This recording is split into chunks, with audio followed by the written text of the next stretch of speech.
நடிகர் விஜய் 30 வருடங்களுக்கு மேல் தமிழ் சினிமாவில் தன்னுடைய இடத்தை உறுதியாக பிடித்து இன்று கோடிக்கணக்கான ரசிகர்களின் இதயத்தில் இடம் பிடித்திருக்கும் ஒரு மிகப்பெரிய நட்சத்திரம்.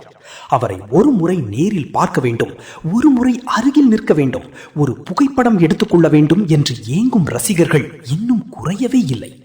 ஆனால் இப்போது அந்த விஜய் ஒரு நடிகராக மட்டும் இல்லாமல் அரசியல்வாதியாகவும் மக்களிடையே நேரடியாக கலந்து கொண்டு வருகிறார்.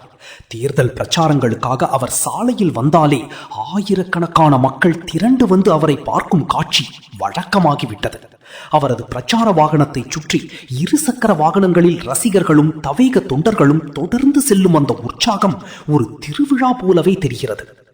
ஒவ்வொரு மேடையிலும் விஜய் கூறும் ஒரு வரி, நான் அரசியல்வாதியாக மாறி வீட்டுக்கு வரவில்லை, வீட்டுக்கு வந்த பிறகுதான் அரசியல்வாதியாக மாறினேன். இந்த வசனம் இளைஞர்களின் மனதில் பெரிய தாக்கத்தை ஏற்படுத்தியுள்ளது. தமிழகத்தில் நாளை நடைபெற இருக்கும் சட்டமன்ற தேர்தலை முன்னிட்டு குறிப்பாக 30 வயதுக்குட்பட்ட இளைஞர்கள் விஜய்க்கு ஆதரவாக வாக்களிப்பார்கள் என்ற எதிர்பார்ப்பு அதிகரித்துள்ளது. வெளிநாடுகளில் இருந்தும் கூட பலர் சொந்த ஊருக்கு திரும்பி வந்து வாக்களிக்க தயாராக இருப்பதாக தகவல்கள் வெளியாகியுள்ளன. அரசியல் வட்டாரங்களில் கூட விஜய் குறைந்தது 15% மேற்பட்ட வாக்குகளை பெறலாம் என்ற கணிப்புகள் பேசப்பட்டு வருகின்றன.